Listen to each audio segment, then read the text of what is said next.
I've had many leading experts on this show, including Matthew Walker, and they've all said the same thing about sleep. They've said it's the biggest positive investment you can make in your own performance. You can have the best strategy in the world, but if you're consistently tired, poor decision-making will follow and eventually cause other things to fail in your life. So if you're looking to optimize your recovery, you should start looking at what you're sleeping on. Our sponsor, Helix, makes high-quality mattresses tailored to your body. It doesn't matter if you run hot, sleep on your side, or need something firm. Helix has a mattress for you. And I asked them recently to send one to a member of my team, and Juan received it. And we travel a lot, so when he's home, quality sleep really matters. And he told me he's getting the best sleep of his life. And the data backs it up, with 82% of people in a Helix study saying they saw an increase in their deep sleep. And with a 120-night trial, you've got 4 months to prove it to yourself. You can get 27% off at helixsleep.com/diary. That's helixsleep.com/diary. Learn from your swipes on Instagram. Your brain does what you tell it to do. You're the boss. Tell it. AI is going to be 1 billion times smarter than humans. I would take data points and measurements and topics like happiness. Gratitude is the ultimate solution to the happiness equation. Mo Gawdat. He is an expert on the topic of happiness. If everyone in the world listened to this podcast episode, the world would be a drastically better place. I was Chief Business Officer of Google X. Through that network, I've connected with the wisest people on the planet. We have an app coming out in Christmas that is aiming to get to the point where we know exactly why you're unhappy. Literally the simplest surgical operation not known to humankind. But 5 mistakes happened, and 4 hours later, Ali was gone. There's nothing I can do to bring him back, but I can make his essence alive. My intention shifted from spending the rest of my life in grief to actually writing what he taught me so that I can share it with the world.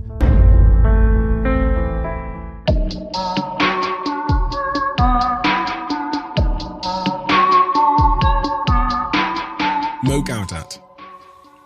You know, I've done this podcast for the last 12 months, every week. And there's one name which my guests, the people that sit in front of me, the successful athletes, entrepreneurs, business people from all walks of life, and just generally ambitious, successful people kept saying, and it was Mo's name. You know, I hype up these episodes a lot, but I've never said this. This was my favorite podcast of all time, because of the lasting value that I know it will have on my life. I think I cried twice in this podcast episode. Who is Mo? He's a genius business person. So smart, in fact, that Google made him the head of Google X, which was their special projects division where they do the most crazy, insane things, from flying cars to machine learning, anything a genius would be capable of doing. He's also a remarkable entrepreneur. But the thing that will bring the most value to you in this episode, if you listen to it, will be what he says about happiness. And some of the things he says today have just created these like personal revelations in my head where I genuinely feel that I have to go and sit down in a room alone and think about them for the next couple of weeks. Genuinely life-changing. And you've never heard me this enthusiastic on the podcast. So if you're ever going to trust me with an episode, trust me on this one. Are you ready? I hope you are. Without further ado, I'm Stephen Bartlett, and this is The Diary of a CEO. I hope nobody's listening, but if you are, then please keep this to yourself.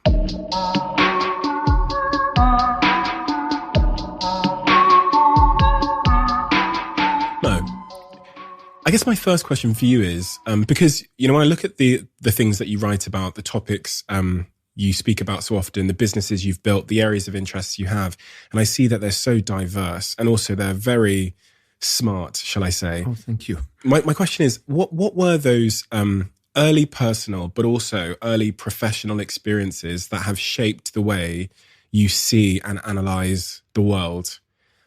What is that context that we need to know about you? I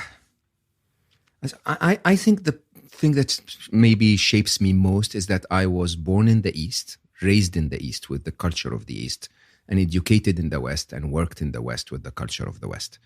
And in a very unusual way, I didn't judge either. I think there is so much value to learn in each of them, but they're almost exact opposites. And to be able to embrace both of them maybe has allowed me to translate concepts that are normally spoken about on one more than the other to the other. So most of my work really is highly dependent on my early math, love of mathematics, love of physics. I'm a very serious geek.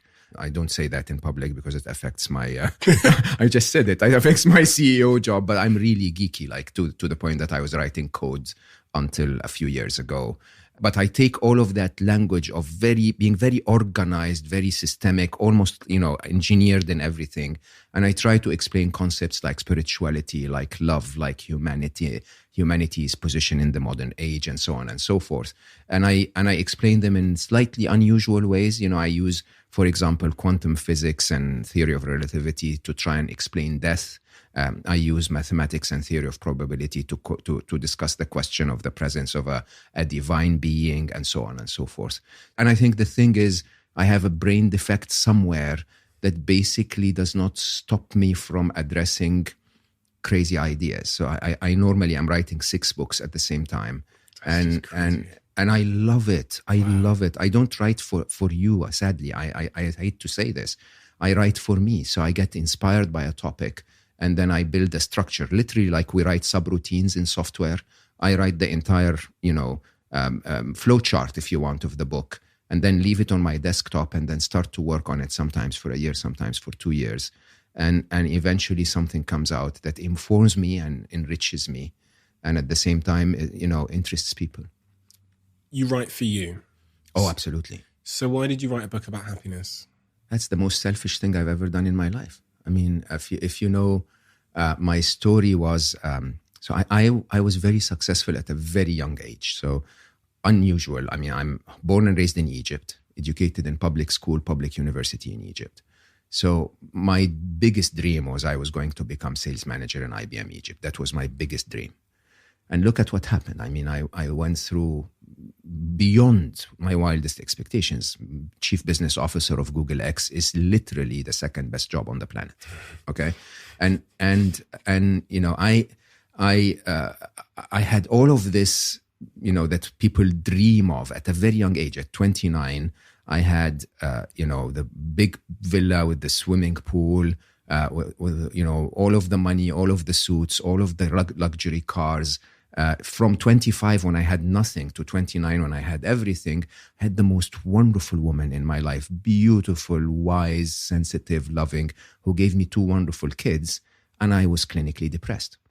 And it's not an unusual story where we keep chasing all of those things. I mean, my luck was that I hit my middle-age crisis at 29 when I achieved everything they told me I was supposed to achieve, and couldn't find happiness. And so I ended up in a place where I started to research the topic, just like I would anything else. And I couldn't get a word. I just couldn't get it. They told me to meditate. My engineering mind was like, tell me why, explain something to me, tell me why it works, right? If they told me to say Om, I would get really angry. I still don't say Om, right? But the idea is my brain wouldn't get it. And instead of me rejecting that, I started to look at those topics as an engineer. So I would start to do literally, like the scientific method, I would take data points and measurements and try to do fitting lines and curves and charts on topics like happiness. And, it started to work for me. So 4 years in, I started to really become a little better. And I would go back to my wonderful son, Ali, who was born a tiny little Zen monk. He knew those things instinctively. And even as a young child, age 8, I think, was when I started to discuss those things with him. He would listen there and ask me a couple of questions, clearly to entertain me. And then basically say, well done, Papa, this is amazing. You could have just asked me, okay? And then he would literally explain it to me from the heart. So how the heart feels it.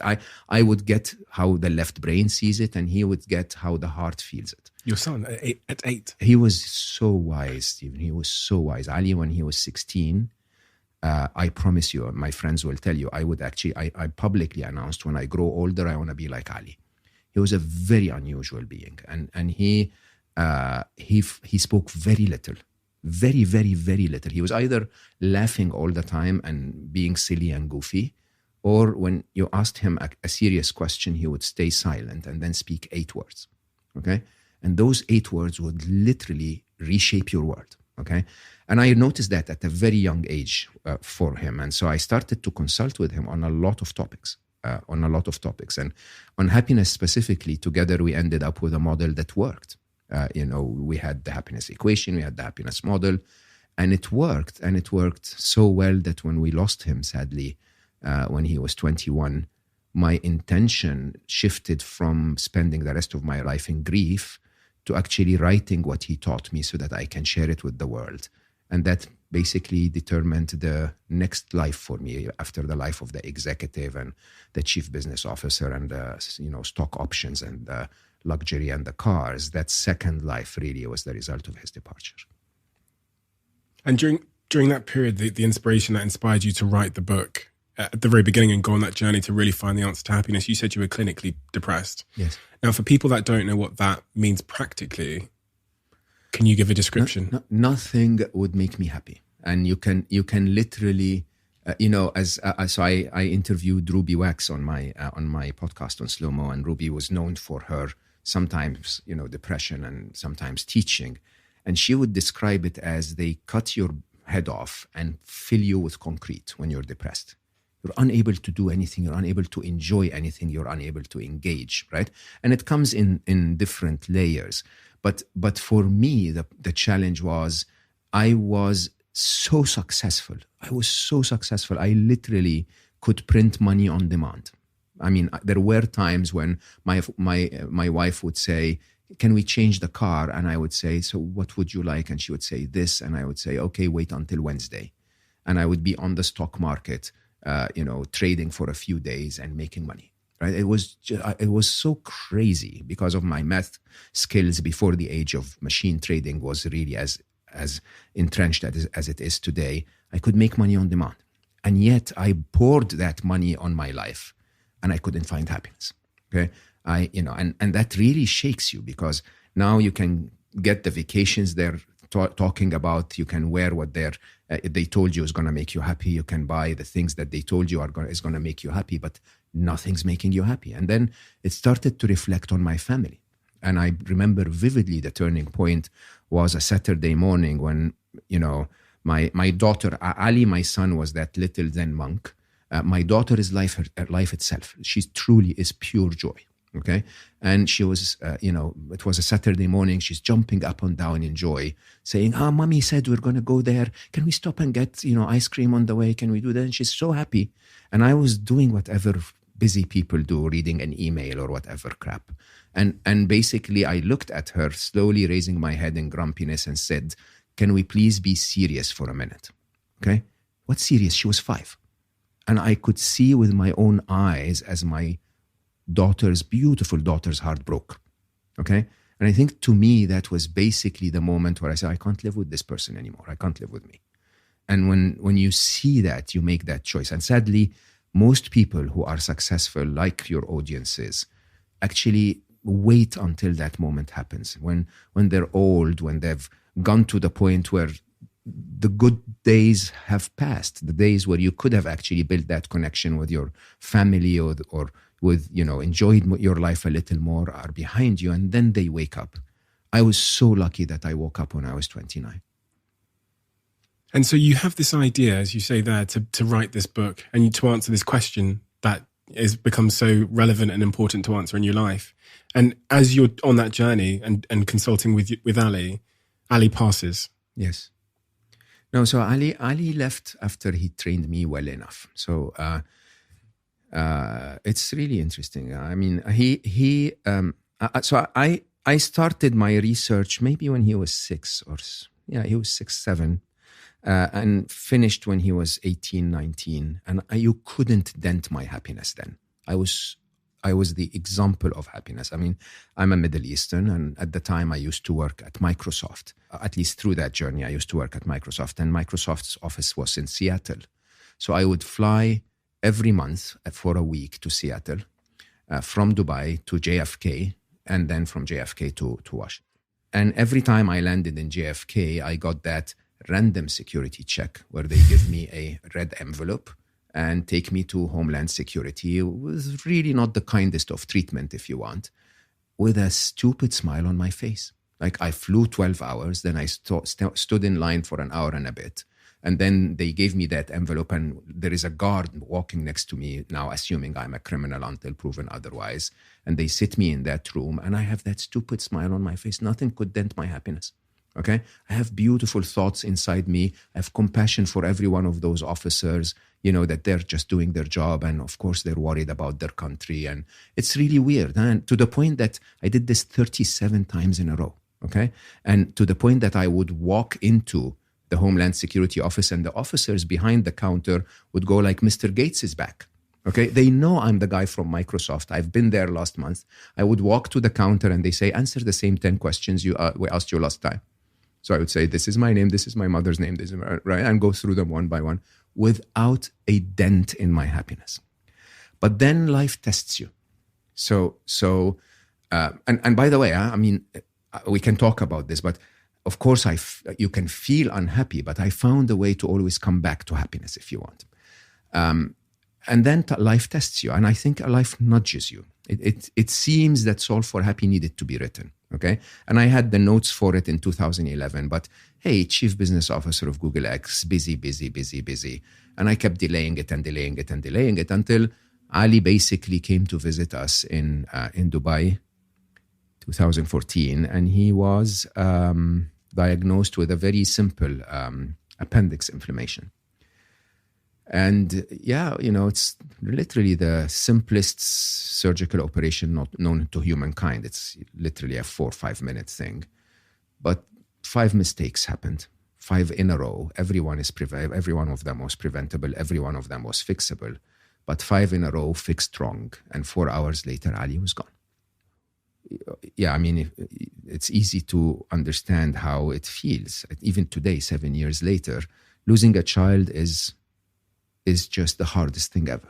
At least for me, it's the hardest thing ever. Like, if life had taken all my money and all what I've achieved and, made me homeless, it would have probably felt less painful than losing him. But our reaction was very, very unusual. Instead of trying to, fight with life, I simply said, okay, he's gone. There's nothing I can do to bring him back, but I can make his essence alive. I can keep his essence in this world. And his essence to me was what he taught me. He saved my life with what he taught me about happiness. And so I sat down to write. First time that I really write in English, as English is not my first language. I wrote for 4.5 months straight. And, if you've read The Alchemist by Paulo Coelho, when you know your life's purpose, the universe conspires to make it happen. I just can't tell you what happened since then. Every part of the universe is just pushing for this mission to work. From finding my agent at a time where he was actually not feeling great about his life. So he kept saying, can you send me another chapter? Can you send me another chapter? Until I sent the whole book saying, well, what's he going to do with this? And then literally we meet and he basically says, can I please represent you?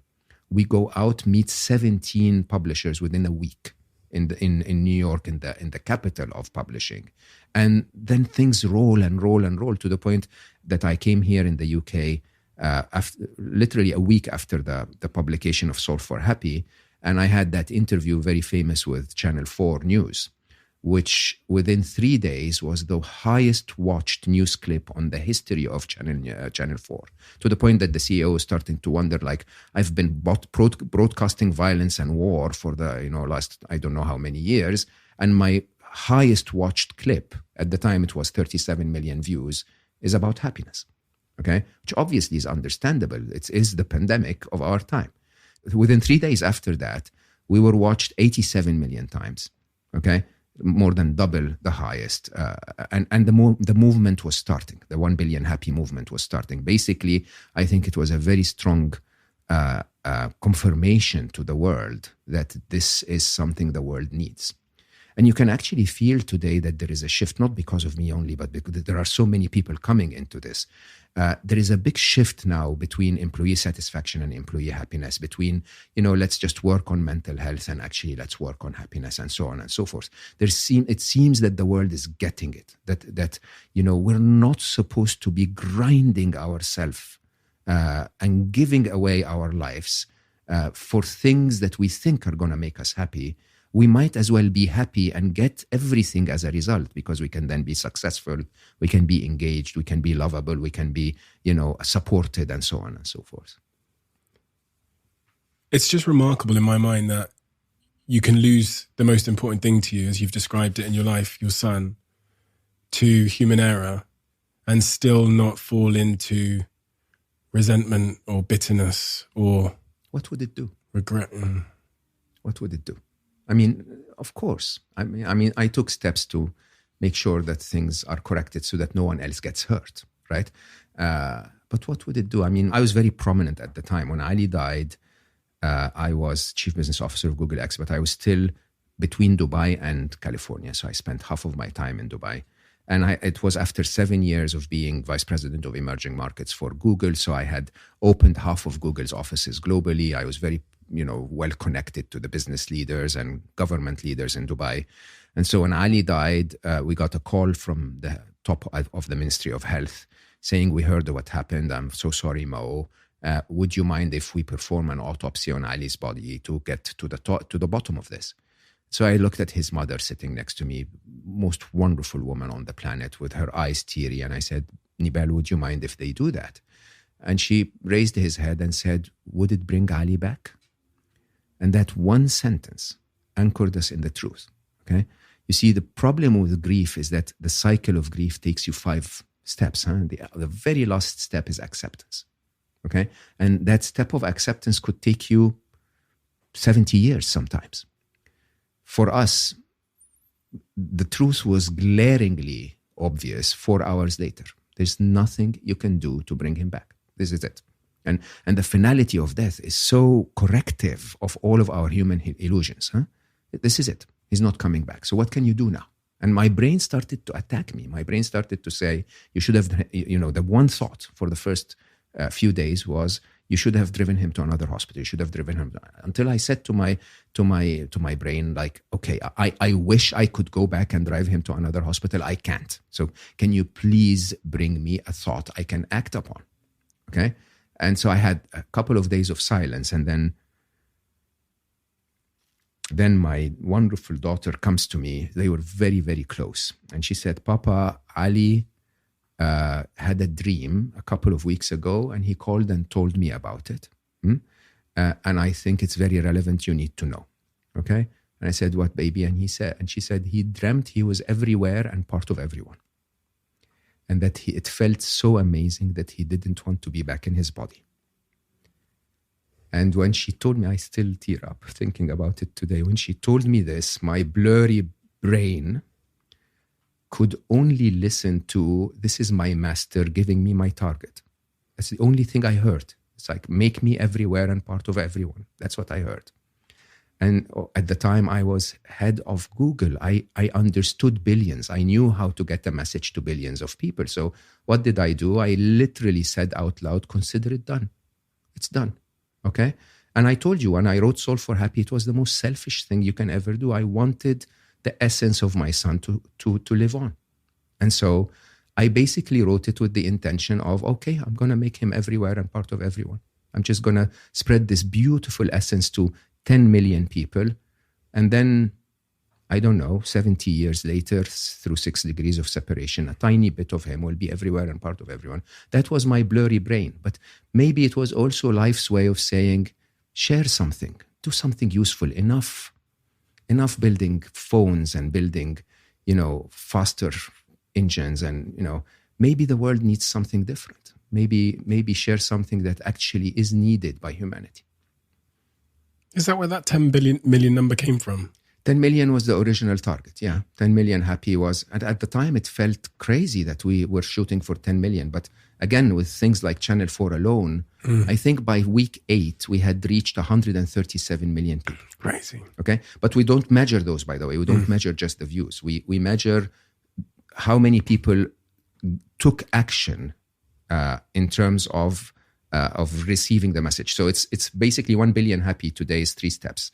Step 1 is we're going to send you a message that wakes you up, that tells you happiness is your birthright and it's highly attainable. It follows an equation.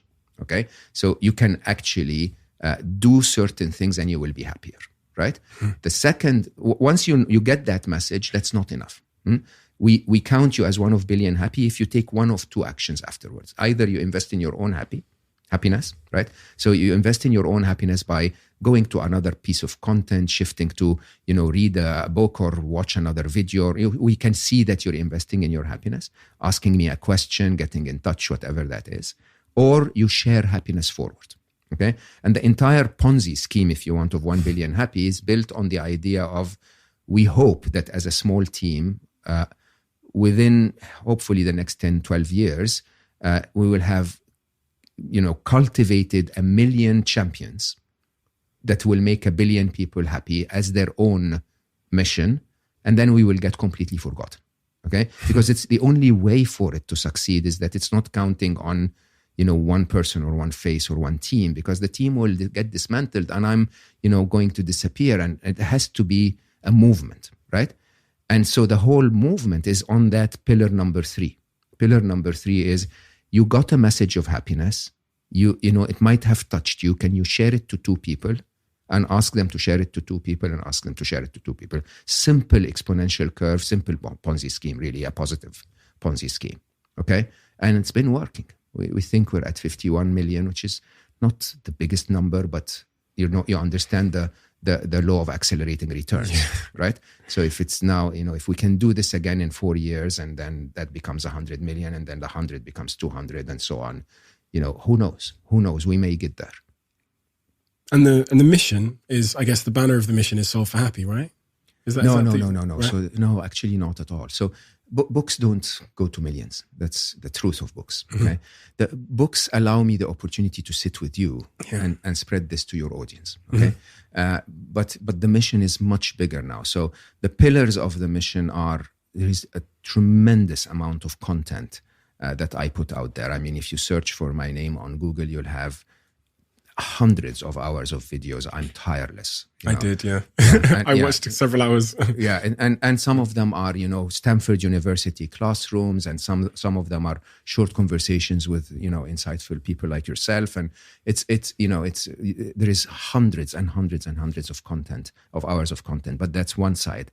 The other side, of course, is through that network, I've of course connected with the wisest people on the planet. So, when I was chief business officer of Google, I would be connected to prime ministers and business owners. Now I'm connected to His Holiness the Dalai Lama, the top monks in the world, the top teachers in the world. And so I brought all of them together on my podcast on Slow Mo. And Slow Mo is a very unusual, because it comes from a chief business officer, right? Basically a simple message to say, take a little bit of time to slow down and reflect. Okay. And it's not me talking, it's the wisest people on the planet. Like, I get blown away every time. Okay. And so that's another element. The other element, of course, is training material. So we're working on that. We have an app coming out in Christmas that is actually really promising. So we're building an artificial intelligence-based happiness assistant, which covers a very interesting gap, that we're all unhappy, but we're not all unhappy for the same reasons. And so if I dispatch content at you that is irrelevant, okay, I'm probably going to piss you off rather than make you happy. So the app in version 1, it's not perfect yet, but in version 2, we're aiming to get to the point where we know exactly why you're unhappy.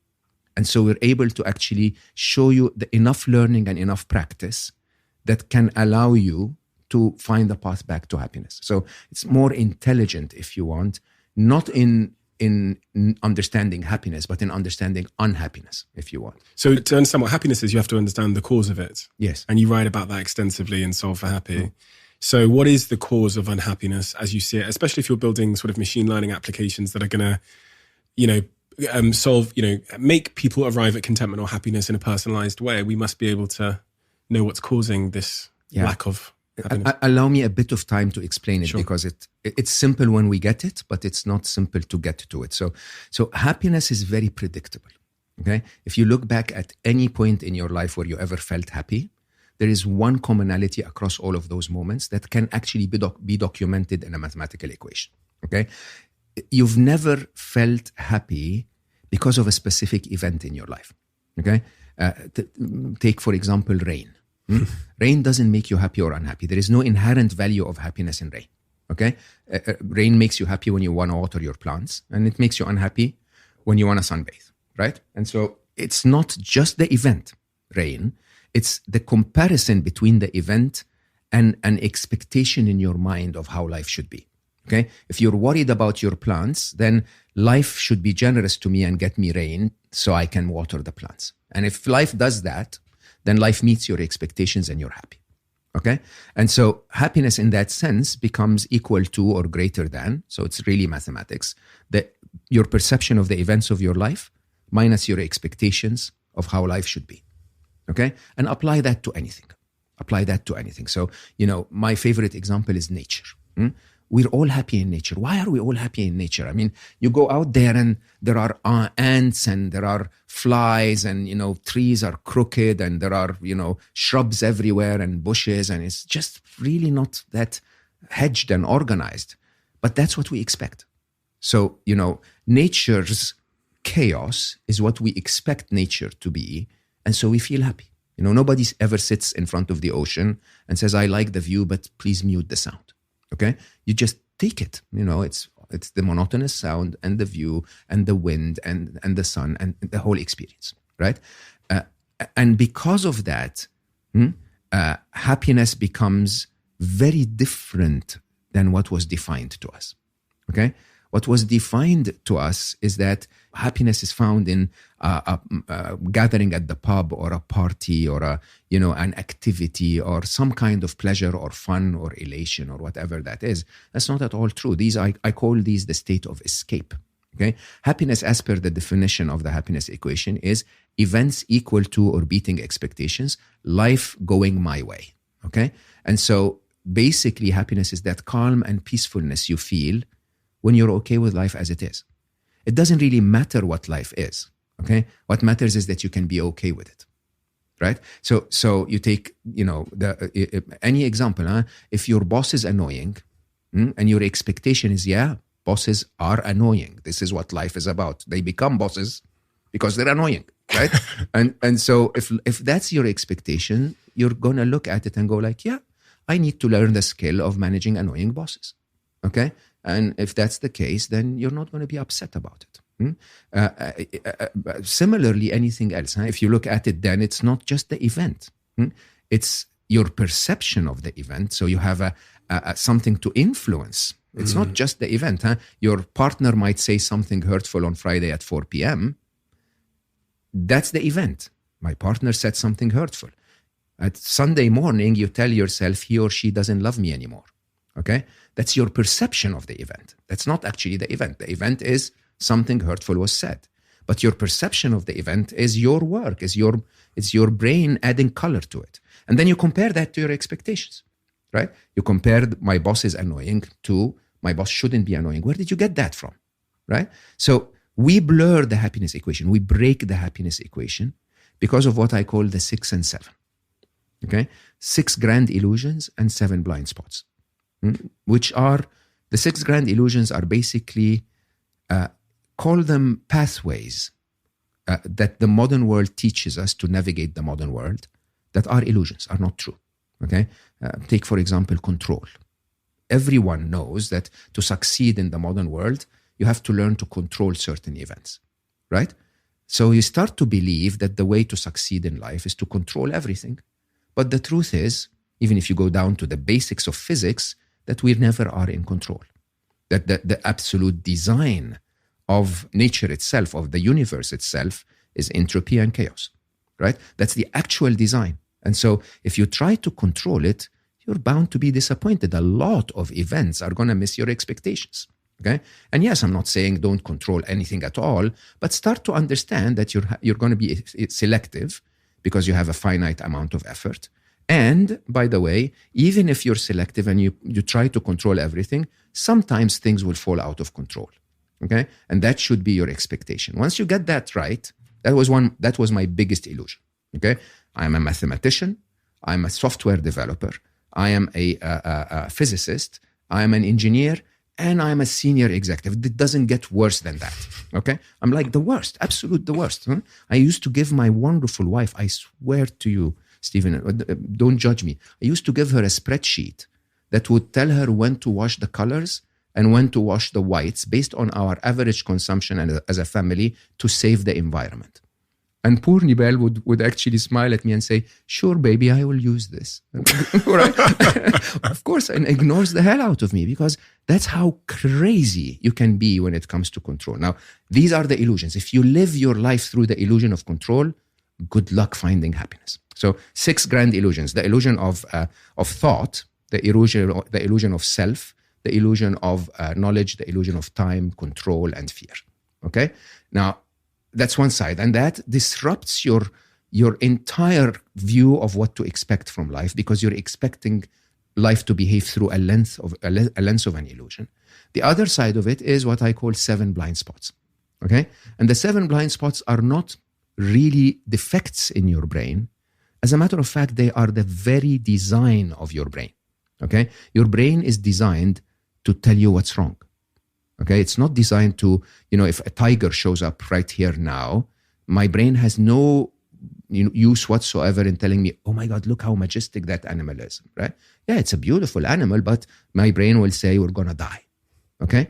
And we're going to die is the idea that basically makes our brain constantly look for what's wrong, blur the events of life. You ask a mother, and she will say, oh, my daughter's been sick all winter. No, she just had 2 episodes of flu, 3 days each. But to the caring heart of a mother, that needs to be exaggerated to. The exaggeration is one of the blind spots. Your brain is trying to get you to take action, so it pushes you. It pushes you by exaggerating the event a little bit, so that you jump in and take action. And accordingly, the event you're comparing the wrong event to the wrong expectation, and the happiness equation falls apart. Under all of this, you're inferring something which I think will annoy a lot of people, and that is that happiness is a choice. Oh, totally. And that you can choose to be happy. Totally. And that if you're unhappy, and really for many circumstances in our life, day to day, in work and love and relationships, personal responsibility is the answer. And entirely on you. And a lack thereof is the cause. Absolutely. You know what you just did? You've just lost us 8% of the audience. I know. Do you know why I know? Because I did a tweet one day about this. And what my tweet was, there's like a mental model, but there's a reframing that I think has brought me happiness, which is when something happens to me, I used to, like many people say, X thing that happened has pissed me off. Yeah. And just by changing that sentence to I've pissed myself off because of X thing. Absolutely. And I tweeted that, I was like, try it, just like reframe it and take personal responsibility for how you're feeling. And in the comment section, everyone was like, nope. Yep. People don't like the idea that they have control over their emotional responses. So when I write books in general, I write them like software. So I issue a beta version. Okay, and I get 270 people. I don't know why 270. I heard that's fascinating. Yeah, I get 270 people to read it on Google Docs. So I give them editor privileges, so I can actually edit the text, right? And then something fascinating happens. They edit the text, and then others edit what they edited. Okay, and there is a conversation happening, and basically it takes the book to its best possible version, if you want. In Solve for Happy, I had a sentence on page 11 that basically said exactly what you said. Happiness is a choice. Okay, and at that page, I lost 8% of the readers. Okay, and I looked into the information that they gave me about themselves, the early readers, and most of the 8% that left were already in depression. Okay. And to tell someone it's your responsibility to get yourself out of this horrible place that you're in is quite disturbing, because we like the idea of saying, no, hold on. No, it's not me. Life is treating me really badly. That's why I'm not happy. Okay. I can't do anything about it. Life took my son. Life took my son. I have the right to be unhappy. Yes, life took your son. That's true. And you have the right to be unhappy, but you're never going to get out of unhappiness if you wait for life to bring him back, or you wait for life to correct its action. Okay? The only way you can come out of unhappiness is if you choose and say, okay, it's going to be a long journey. It's going to take a lot of time. Okay? And I'm going to try, but I'll get there. And neuroplasticity proves that. Neuroplasticity basically tells you that if you just run a happiness kind of activity once a day, every day your brain will be better at it. And I mean, please don't get me wrong, but what do most of us do every day? We watch negative news, we swipe on toxic positivity, and we're just drowning ourselves in negativity. And then what happens? What happens is we become really good at being negative. We become really good at finding what's wrong with life. We become very good at, getting pissed off with the prime minister, right? Because it's an activity we do on a daily basis. So your brain goes like, this must be important for her or him. Okay, I'm just going to make sure I have the neurons aligned around that. And so we're basically configuring our brains to be unhappy. I have not watched a horror movie for 15 years. Really? Yeah. You know what that means? What? I have not had a nightmare for 15 years. Not a single one. Okay? I have not watched a violent movie unless really badly recommended to me because it has a good message in it. And I watch Michael McIntyre every night before I sleep.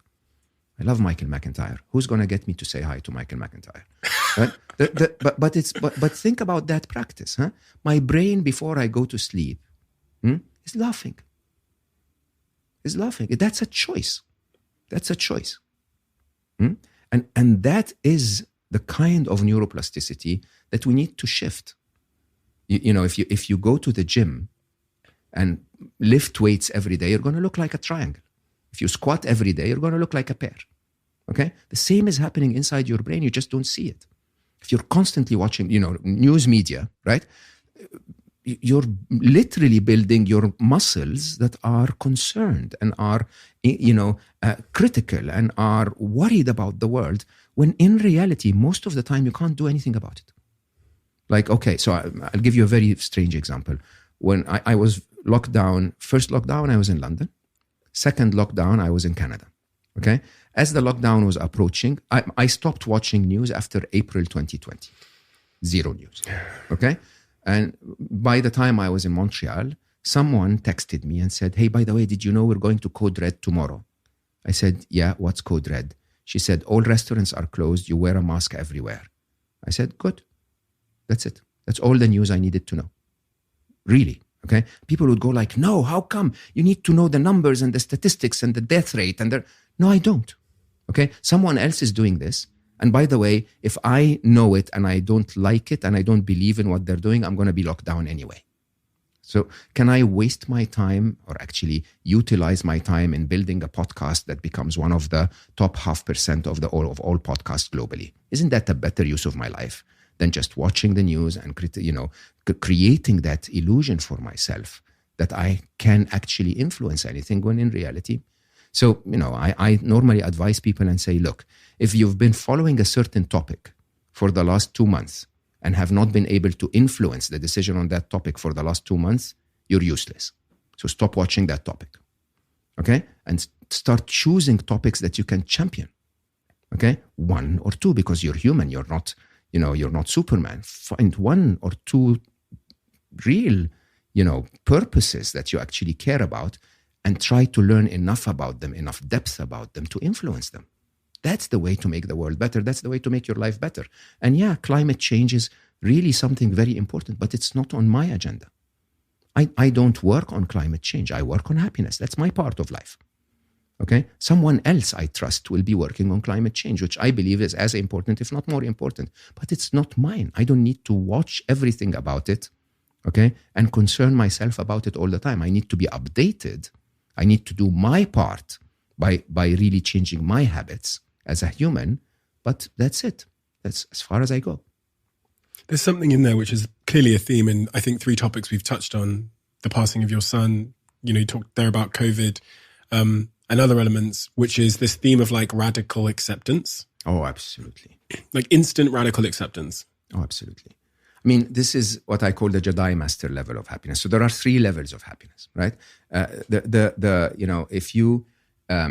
If you really think about it, I call it the happiness flow chart. Events are going to piss you off. It's just the truth. If you can manage to acknowledge your emotion and say, "Oh my God, I feel. Am I angry? Is this anger? I mean, is this what I'm feeling?" And then you take that feeling and you say to yourself, "Okay, interesting. I am angry. I need to do something about it. I will give you 3 steps." Okay.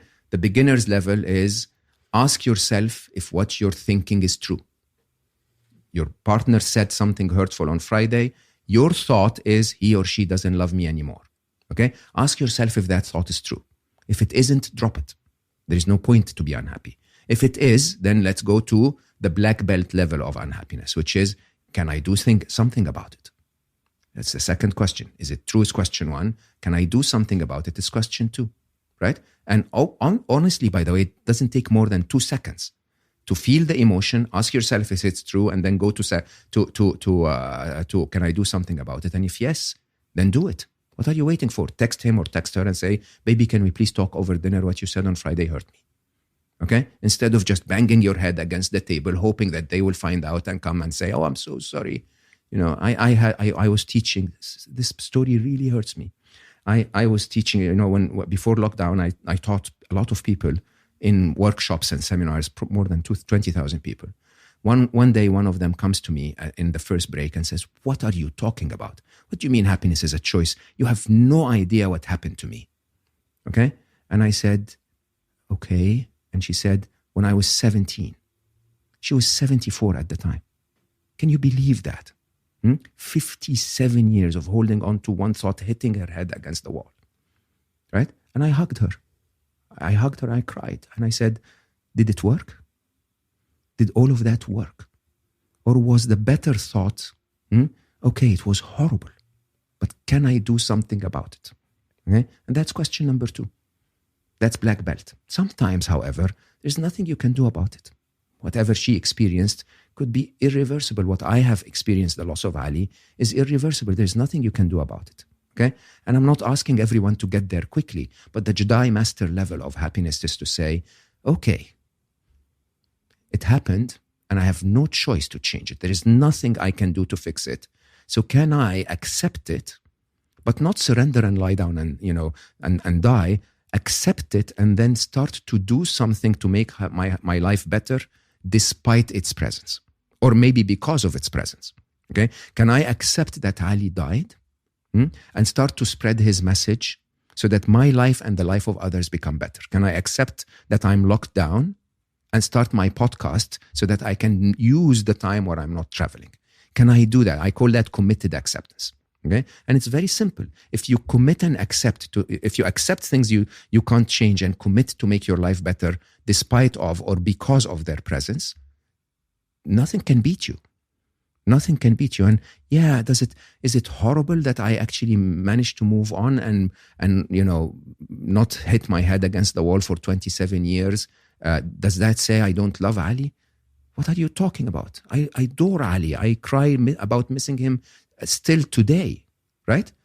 It's not that there is nothing to prove in that. What I can prove is I love him so much that I actually dedicate my life to spreading his message. That's so much better than sitting there and saying, life hit me. I don't like life, right? Okay, that's a 6-year-old attitude, honestly, okay? Adults will say, okay, and especially business people, I mean your audiences, the market changes all the time. Do you sit down and go like, I lost another deal? Or do you just get up and say, why did we lose this deal? What can we do about it? Right? And if there is something wrong with the product, can we change the product? Right? What you talked to there about business in particular rings very, very true, because in business, and you've been, you know, a very successful entrepreneur yourself and worked with teams, you'll get people who are high in defaulting to logic in moments of chaos, and also default to personal responsibility, and those that don't. Yeah. And the outcomes of both groups are quite predictable. Very different. And actually this approach of, is it true? Can I do something about it? Can I accept it and commit? I learned that in business.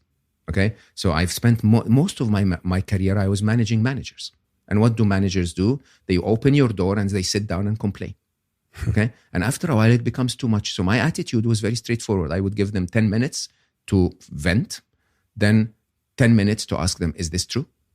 Okay. Is there anything you're missing? Is the legal team also nice, not just making your life miserable, right? Have you seen evidence that they've helped you before? So, you know, is it true? And then I go like, so now, great, last 10 minutes of the meeting, what are we going to do about it? Are we going to be able to improve it, fix it, or are we going to accept it and do something despite its presence? And it's a very simple business approach. Now, most of us do that in business. But when it comes to our personal life, we don't do that. Mm-hmm. And interestingly, most of us, by the way, who do that in business are very successful in business. And most of us who do that in life are very successful in life. It's not just happy. It makes us successful because it doesn't waste our cycles on things that are not necessary. So if you can do it at work, do it at home, do it in your life, do it in your relationships. It's really a very straightforward flow chart. You talked about, when you were talking about the chatter that arrived after Ali's passing, and it was telling you maybe you should have driven him to another hospital, maybe you should have done this, and you could have done this differently. That is, everybody has that chatter show up in their minds at certain points, which seems to be, not necessarily your best friend. And it's sometimes suggesting that you should do X, Y, and Z, which would probably be destructive. What you said following that is that you almost like disassociated from it. And it wasn't you. You're almost describing it as if it was someone else in your head. Absolutely. I call my brain Becky. Yeah. You call your brain Becky? Yes. Yeah. Talk to me. So Mo and Becky is a third party. Yeah. Becky is not me. Okay. So think about it. It doesn't take a lot of logic. Again, it's one of the illusions of the modern world. The illusions of the modern world, basically, we glorify thinking so much that we think that the voice inside our heads telling us what to do is us telling us what to do. If it was you telling you what to do, why would it need to talk? And I think really you need to think about this. And there has been, research in this since the 1920s. And Lev Gidovsky, I think his name is a Russian Nobel Prize winner in the 1920s, basically won the Nobel Prize because he observed that the voice box, when you have that internal dialogue in your head, is moving ever so slightly, like it does when you speak out loud. Okay, and so MIT proved that. Actually, 2007 there was a wonderful MRI study where they put participants in MRI machines, give them word puzzles, and the participant problem-solving areas of the brain would light up for as long as it takes to actually solve the problem, and then that would shut down. So no more problem solving, but the participant still not aware of the answer, and the speech association area of the brain would actually light up for up to 8 seconds. And then you would know the answer. Then the participant would know the answer. Okay, so literally your brain solves the problem, and they then takes up to 8 seconds to turn it into words to tell it to you. Your brain is literally talking to you. It's not I think therefore I am. It's I am therefore my brain thinks. Now the interesting challenge we have in the modern world is this: nobody wakes up in the morning and tells themselves, "I pump blood around my body, therefore I am." Okay, the biological function of your heart is to pump blood around your body. Okay, yet we think, I think, therefore I am. I am that voice in my head. Now, simply if you realize that this is just a biological organ, okay, and the biological product of your brain is thoughts, and the currency of the brain is words, because the only building blocks of knowledge you have since you started to speak is words. Okay, and so accordingly, what your brain is doing is it's analyzing the world around it and presenting ideas so that you can choose. Now, if you think that those ideas are you telling you what to do, then you're going to obey. Okay, if it says, "Oh, life is miserable," then it must be true. Life must be miserable, but that's not the truth at all. If me and Becky are two different people, I can debate what Becky's telling me. I can refuse to obey what Becky's telling me to do. And I can tell Becky to shut the F up. Do you understand that? And I actually do it very often. I'm working on something and Becky comes up with an idea. "Oh, your daughter doesn't love you anymore." I'm like, "Becky, we're going to talk about this at 6. It's as simple as that, right? And your brain does what you tell it to do.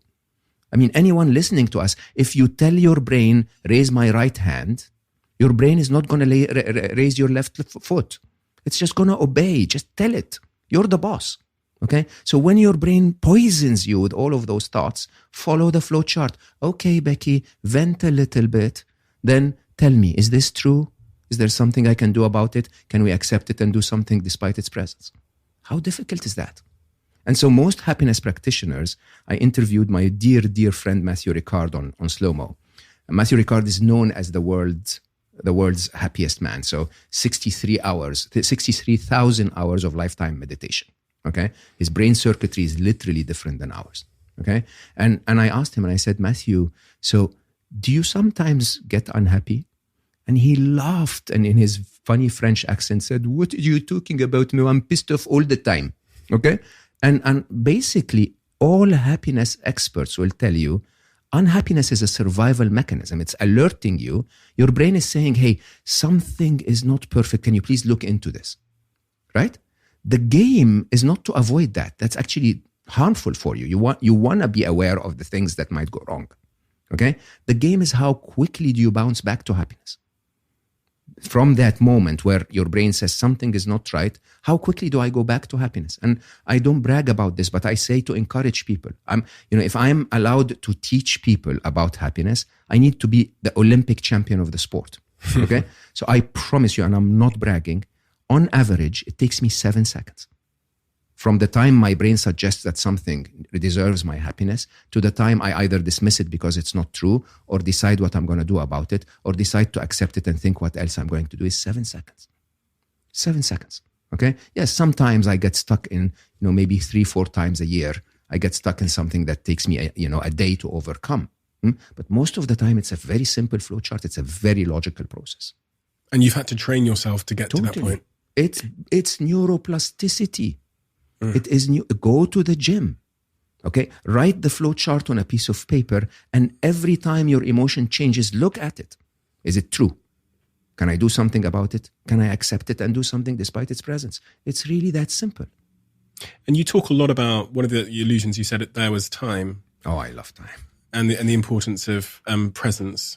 What role does time in being present? Because you talked about that, the world's happiest man, as you described him, being a great meditator. And I think from what I understand about meditation, although I'm not an expert, much of that is about bringing us to the present moment. Totally. I mean, there are two sides to time that we need to understand. One you can easily understand from theory of relativity and Einstein's view of space-time. Anything you know about time is not real. As a matter of fact, nobody has a clue what time is. Okay? And we have to accept this, that the illusion of time in the modern world is because we've managed to control what we've measured. Okay, we're measuring mechanical movements that sort of hint to time, to the passage of time, and we now can show up on time and have an interview that we can measure is like an hour and a bit, and so on and so forth. But time itself, we don't know. Okay, the only understanding we have of time is that we're being propelled forwards through space-time along the arrow of time. Okay, and that every slice of space-time, we're standing there in that slice, only living here and now. Okay, you've never ever lived yesterday. Do you realize that? When you lived yesterday, it was called today. You're never going to live tomorrow. When you live tomorrow, it's going to be called today. Okay, it's always right here and right now. And I did an interesting analysis in Solve for Happy where I listed down the majority of human emotions and plotted them across where they are anchored in time and across if they're positive or negative. Okay, so you take an emotion like regret. Regret is anchored in the past. It's about something that happened in the past and it's negative. You take something like anxiety. Anxiety is anchored in the future. It's about something that might happen in the future and it's negative. Okay? The majority of negative emotions are anchored in the past and the future. The majority of positive emotions are anchored in the present moment. Okay? If you're here and now, there's absolutely nothing wrong. I mean, think about it this way. If you're listening to us having this conversation as one of our listeners, by definition, there is no tiger trying to eat you. The reality that, which is really shocking, the reality that you can feel unhappy about something in the past and the future is in itself evidence that now is okay. Because if there was a tiger trying to eat you right now, you wouldn't be thinking about losing your job in 3 weeks. Okay? Yeah. So the truth is, every time, remind yourself that the fact that I'm thinking about past and future is itself evidence that now is fine. There is a roof on top of my head. I'm obviously not starving. Okay? You have an electronic device that allows you to listen to us. Life is okay. That's so crazy. I've never actually thought about that idea of practically of what you just said then, of that the person listening to this now, focusing on the sound of my voice, is not actually unhappy now. Absolutely not. They're not. When they stop listening to it, their thoughts might descend into unhappiness, past, future regret, whatever. But as they're listening to this, they're not actually in the state of unhappiness. They have to stop listening and stop engaging to and think create about room. something else. Yeah, to create space for that. Remember Inception? The Yeah. At the beginning of Inception, the question was, what is the most deadly parasite or whatever? I don't remember. And he said, it's an idea. An idea. There is nothing in your life that has the power to make you unhappy until you turn it into a thought, a negative thought, and turn it into your head and torture yourself with it. Simple as that. Okay? If you're locked down and you're at home and you have food and you have shelter and you're not sick, and hopefully none of your family and loved ones is sick, okay? The only way you can get yourself to be unhappy is to say, I don't like this.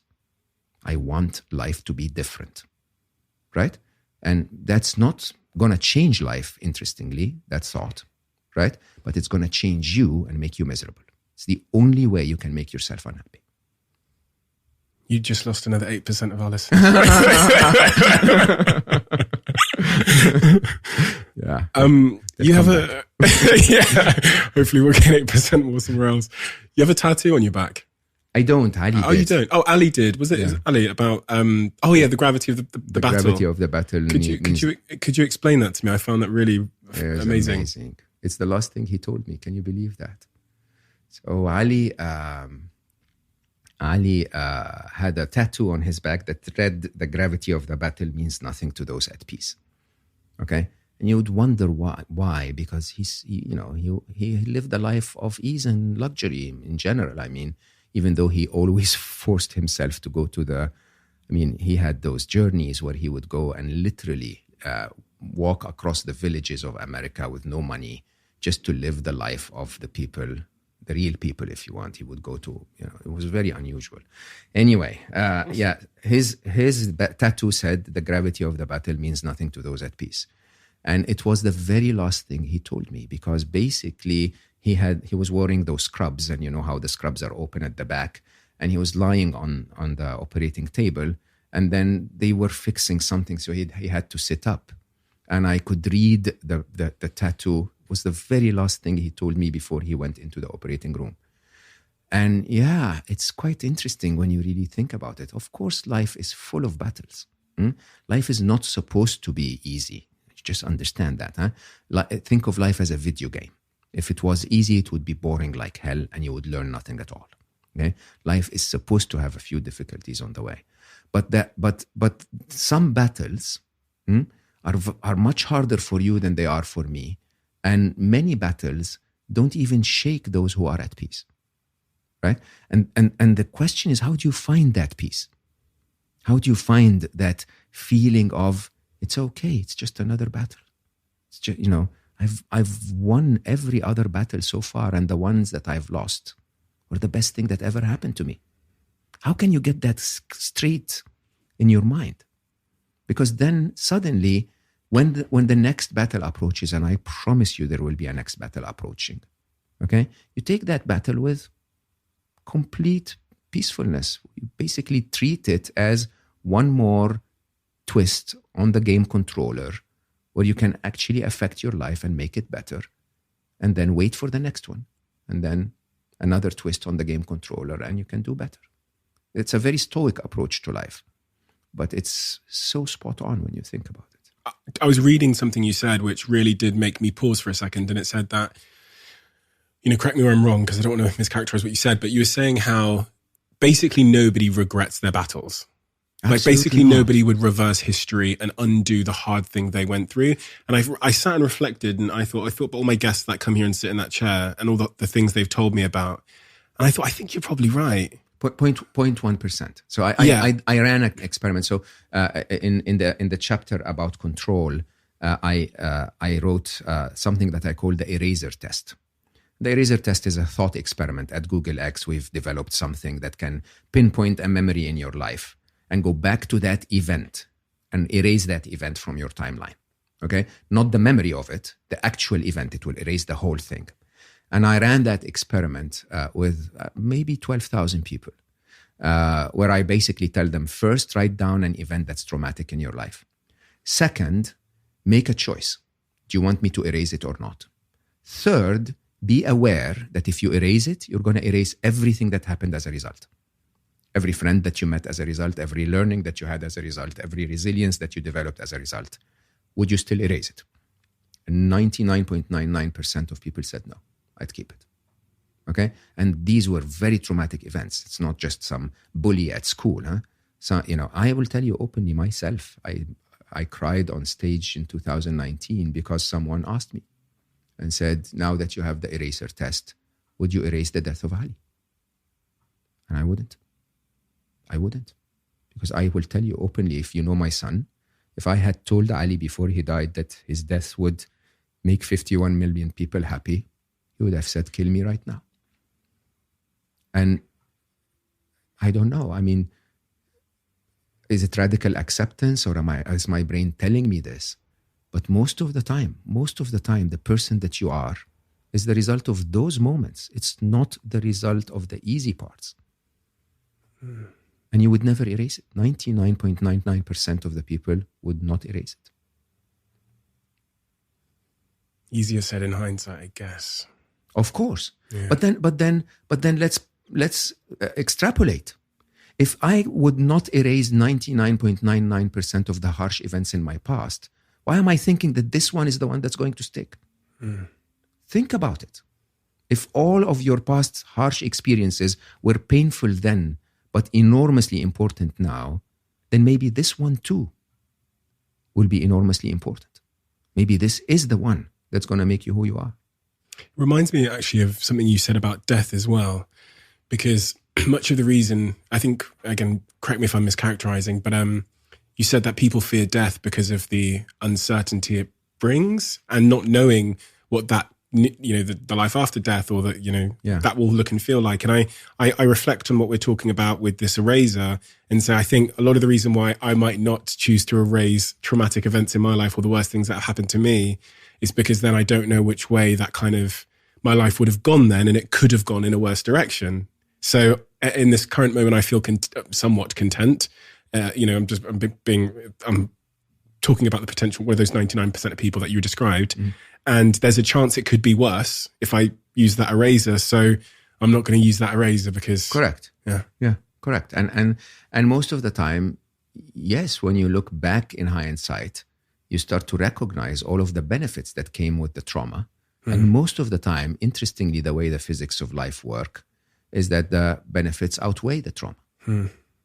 Interesting. I wrote a book called Happy, Sexy Millionaire. Nice. Because it was because I was an 18-year-old kid that because of all the insecurities from my childhood, being the only black kid in an all-white school, parents were broke, but everyone else around me was rich. So it creates this cauldron of like insecurity where you want to fit in, and then it leads you to the path of thinking that money and material possessions will be the thing that makes me fit in. So I go off on the path to try and be this happy, sexy millionaire. Of course, 25 years old. Range Rover Sports sat outside. I'm a multi-millionaire. Big successful business, six-pack, all these things. The day our company IPOs, it's worth 300 million. And just this total anticlimax, which almost sent me into and I'm like, where is the marching band and the confetti? Like, where is it? 18-year-old Steve promised me that. Yeah, and so now I reflect, I look forward and think, well, I need to be careful about some of these ambitions I have, because I don't know whether that's the insecurity defining the path or if it's my sort of intrinsic. These are intrinsic things that will make me feel content. So my question is about how do I know if my ambitions, how do I reframe them now to make sure that they are leading me to a happy place or a fulfilled place and not just scratching some unscratchable insecurity? That's so interesting. Did the sexy girlfriend make you happy or make you miserable? Miserable. There you go. The sexy one made me miserable, but the one that didn't care about being sexy and cared about other things, had those good values, made me much happier. Did the Range Rover break down anytime and annoy the hell out of a couple of times. It got smashed up. People broke into it all the time. And there you go. It cost a lot of money and hard to park. So I think we need to differentiate between two sides. One is ambition and the other is expectation. Okay? So have any ambition you want. Any ambition you want, hopefully a good ambition. Be a good billionaire. Okay, so my dream is that by the end of my life, I will have lost all of the money I made. I'm not taking it to the grave anyway, and made 1 billion people happy. That's a very, very interesting definition of wealth. Okay? Have one of those, or have any definition you want, any ambition you want, but have the right expectations. There is a difference between ambition and expectations. Ambition is what gets us to thrive and strive in life and go further and have an impact. Great. Set as many of those as you want. When we achieved 10 million happy, we set 1 billion happy. Okay? But don't get me wrong. It took Jesus 2,000 years to get to 1 billion people. I'm not going to get there. Let's just be very clear. The expectation is clear. My expectation is that my best dream is that I will energize enough people to take the mission forward. Okay? And that's my expectation. So you know what my expectation is today? My ambition is 1 billion happy. My expectation is that those listening to us are happy. Okay? And if that fails, that you are happy. That's good enough. That's an amazing day. Right? And once you set your expectations right, nothing can dent your unhappiness.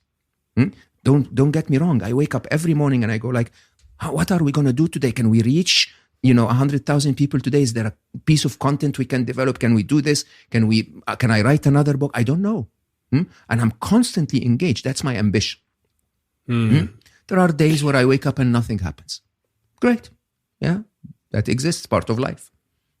When you differentiate those two, everything becomes okay. Now, I would also say when you're setting your ambitions, avoid junk food. Okay? Avoid the stuff that was promised to you to make you happy before and failed to make you happy then. Okay? I know that because I had 16 cars in my garage. The reason I had 16 cars in my garage was because I thought the first one would make me happy and it didn't. So I told myself, it's the color. I should have taken another color, right? So I bought another one. It's the model, okay? And then I was like, no, but I don't have a fast car. Maybe I need a fast car will make me happy. No, a vintage car will make me happy. And you know what happens? Every time the promise is missed, you go like, no, hold on. Maybe more or different is going to make me happy. Wake up. You're a smart person. Those things don't make you happy, okay? And just measure, look back in your life and find the actual moments that made you happy. I have a practice that I call the happy list. And on the happy list, I say, write down as many answers as you can to the statement that starts with, I feel happy when. Okay? Nobody ever wrote, I feel happy when I buy a Ferrari. Okay? Yeah, you get that for a couple of moments. Nobody says, I feel happy when I win the Nobel Prize. People say, I feel happy when my daughter smiles. I feel happy when I have a good cup of coffee. I feel happy when I have a connected conversation, when I learn something new. All of them accessible. All of them things that you can introduce in your life today or this week at most. Okay? And yet, we don't do any of them because we want to buy the Ferrari. Made me miserable. I swear to you, I think Ferrari is going to sue me. It made me miserable. Okay? It always broke down. It was so noisy. It was so noisy and it didn't meet my character. I'm a simple guy. I don't want to be looked at in the streets, right? And it made me miserable and yet I tried. And you know what's the funny thing? The funniest thing is that I swear to you, I would take one of those cars out and 2 minutes into the drive, I wouldn't remember which one it is because when you're driving, what are you looking at? The road, okay? Especially when it was dark and at night, you just don't see the car anymore. It's like something's taking you somewhere. Right? And yet, I keep trying. It's so stupid. Gratitude. Oh, yes. It's the theme that came to mind when you were speaking then, because some people think, and I was definitely one of those, that the way to have more in your life is to go and buy more. But in fact, it came to, and this is one of the conclusive points in my book, was that you can create so much more with gratitude from what you already have. $4 t-shirts. Absolutely love them. Make my life so easy. I don't really have to iron them. I don't have to, worry about when I go on a date. The first thing I say is that this you're going to see every time. I hope you're going to find other qualities in me. Okay? And it's very open. And if she doesn't like that and she wants the Armani suit, she's not for me. It's very good. Okay? Now, the game is this. Gratitude is the ultimate solution to the happiness equation. Because it doesn't only remind you that the event is meeting expectation, it tells you that the event is so much better than expectation that you're grateful for it. Okay? And it does something else that's amazing. It's neuroplasticity at its best. It basically tells you, okay, brain, I know you're grumpy. I know you want to tell me the 7 things that went wrong today, but your task right now is to go and find the thing that you're grateful for. Something that went so well that you're happy with it. Go brain, do your work. And if you do that every day, hopefully several times a day, suddenly your brain goes like, oh, when I was searching for that thing you asked me, that I was grateful for, I found 3 other things I'm grateful for because I'm getting really good at it. Because life is full of blessings, right? It is the absolute answer. And you know what's the most interesting part of gratitude? Part of my of Solve for Happy, I talk about a concept I call look down. Okay? And look down is the idea that if I compare to the guy that had 17 cars, I'd feel miserable. Okay? If a model compares to the supermodel, she would feel miserable. Okay? If you compare to the guy in Africa or the guy in India or the guy in Afghanistan or the refugee camp, you would actually suddenly realize, oh my God, I'm so blessed. One of the most interesting statistics is the Nordic countries. They measure something called subjective well-being. Subjective well-being basically is the quality of your life. They have the highest subjective well-being on the planet. And yet they have some of the highest suicide rates. Why? Because as the quality of our life increases, we keep looking up. We keep raising our expectations. Like we have a service level agreement with life. Okay. Now that the government can give me, health care and pension and so on, then maybe my girlfriend shouldn't annoy me either. Right? Where do you get that from? Because show me their contract. Right? And suddenly it's just constantly resetting. If you look down, I promise you it's going to take you a very long time to get to the bottom. There are so many people in the world that are so much less fortunate than you are. And it's almost arrogant and, so sorry to say, stupid to not recognize that. Okay? To not, if you live in the UK, by definition, you're one of the luckiest 10% alive. It's as simple as that. Okay? At least the majority of the people in the UK. And by the way, if you're listening to Stephen, then I can guarantee you are. It's so true. I've never really, so I thought this idea of practicing gratitude was kind of some like fluffy, airy-fairy thing. And then over the last, I'd say 3 years, when I reflected on the moments when I'm just alone and I get overwhelmed to the point where it's like slightly emotional, usually sometimes by music or whatever it might be, I can genuinely make myself overwhelmed to almost the point of tears with gratitude. Absolutely. And I did it last night. I was in my bedroom and I was walking through and I posted on my Instagram, I think I posted blessed, grateful, and enough, just the 3 words, because I have that sometimes, this overwhelming feeling of like, and so lucky. Yeah. And we're so lucky. And that is a choice. That was a choice to have those thoughts, about like, enough, I have everything I need. And to be quite honest, way more. And to be fair, I always have before the money. I've always been enough. Totally. And it was society's attempt to convince me that I wasn't. $4 t-shirts. How many of those can I buy? You think about it. And yet some of us waste an entire lifetime trying to get more Armani suits. Why? Because of the matrix, whatever they call it. Absolutely. So you're smart. You're so smart to be able to make the money to buy the Armani suit. And yet you're still a sucker for the people that are, for the eyes of the people that are going to think of you as more than you are because you're wearing it. Seriously, I mean, if it pleases you, by the way, nothing wrong with being fashionable and beautiful and taking care of yourself. Absolutely. But if you're doing it for the ego, what does that say about you? You're so freaking successful and you're still, expecting that people will value you more because you're wearing a suit? I don't know. There's something you said as well in that exact point, but also on your previous point about going on these dates and saying to the young person or the lovely person you're on the date with, listen, this is a $4 t-shirt and I'm going to wear it a lot. So if you don't like that. I wear 10 of them. It's not the same t-shirt. Okay? So, I have 10 of them at any point in time. Yes. Okay. Yeah. Don't spoil my reputation here. I was going to say, well, it's very similar to the one you're wearing. There's 3 pairs of jeans and 10 black t-shirts.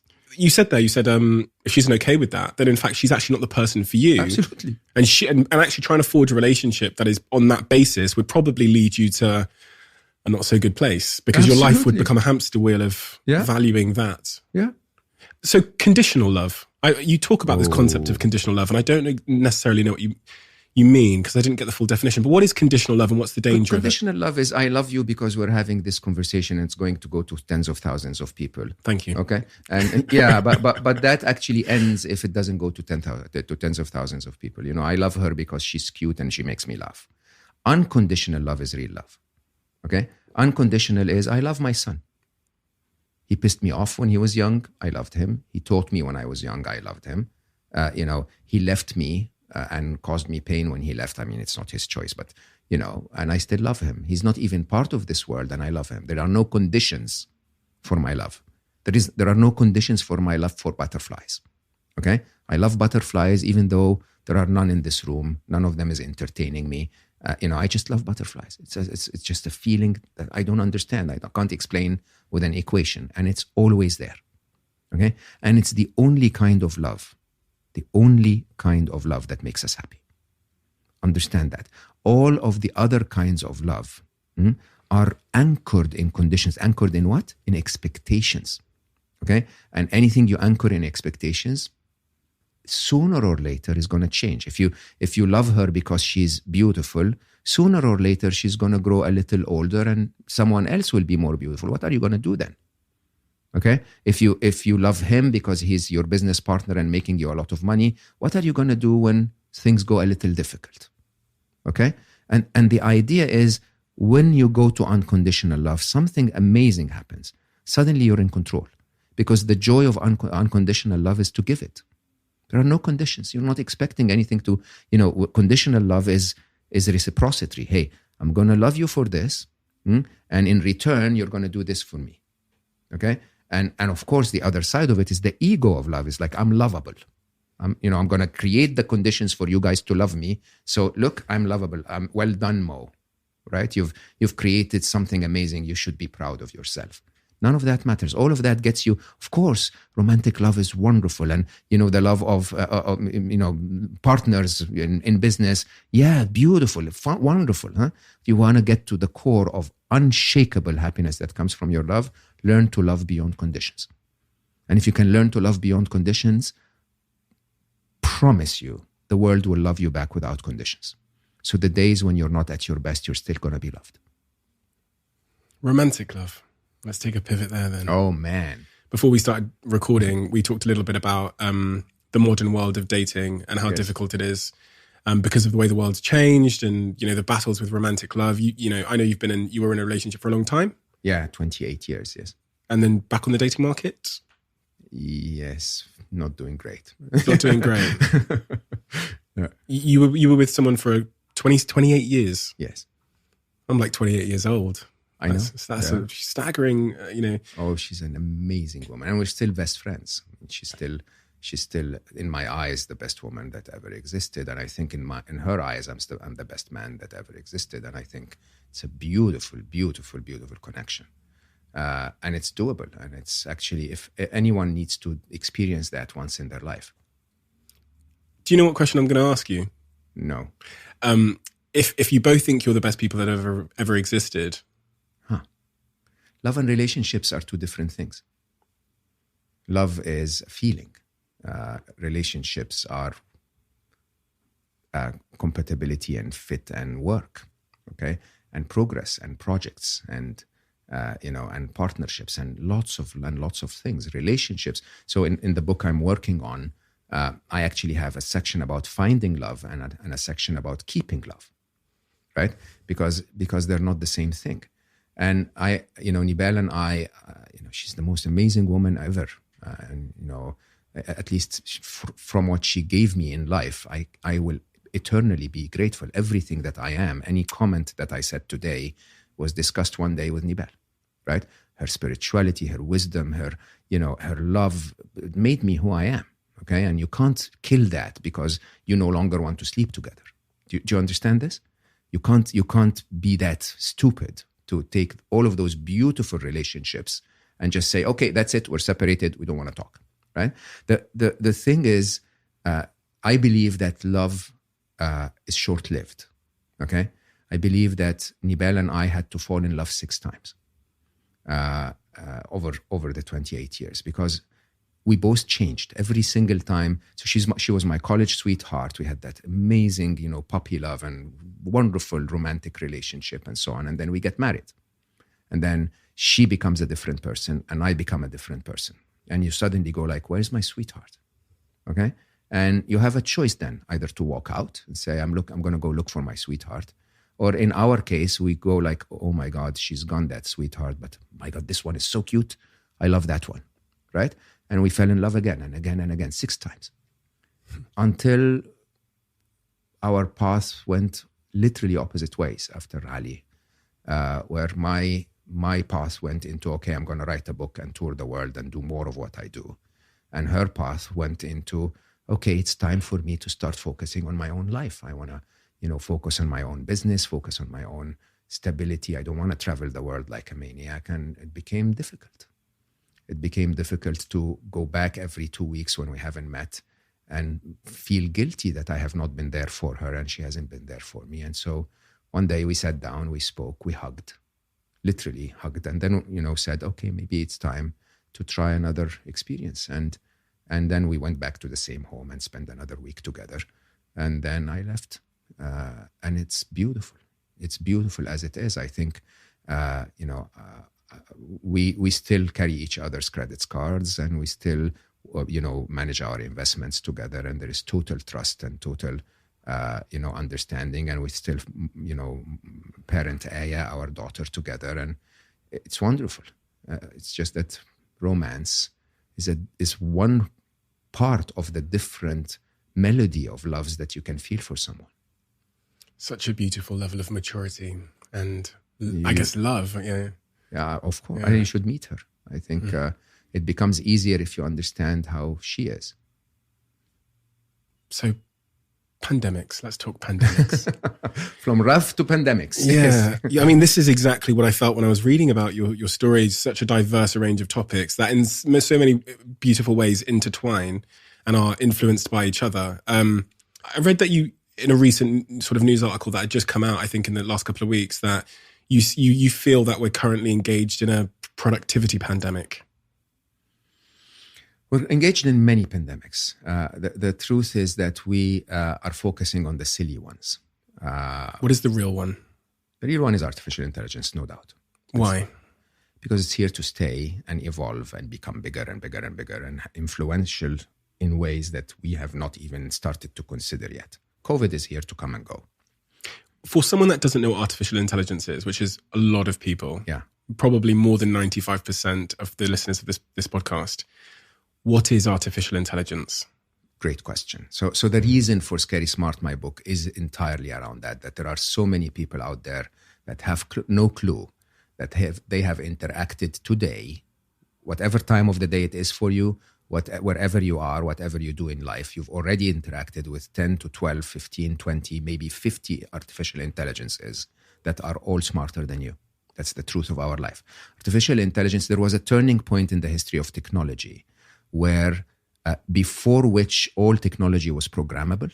So it was simply a tool that extended the capability of humanity. Okay, you can't hammer a nail with your hand. You use a hammer.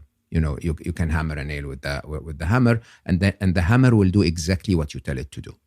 Okay, beyond the turn of the century, we've discovered something that's called deep learning, and deep learning allows machines to learn on their own. We don't understand how they learn. The developers that write the code don't even understand how they learn, but they develop intelligence. They become able to make autonomous decisions based on intelligent observations and a sense of their environment and the sense of the conditions that surround them. And they make those decisions on every specific task we've given them better than humans.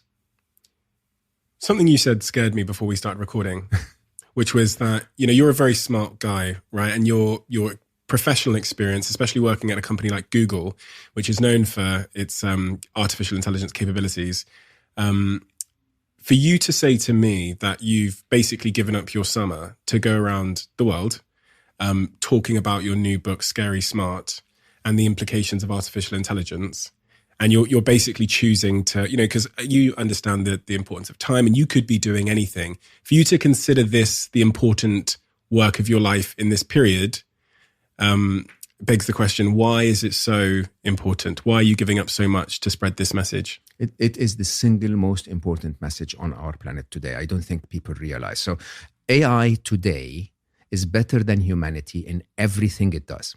Okay? By the year 2029, the smartest being on planet Earth is going to be a machine.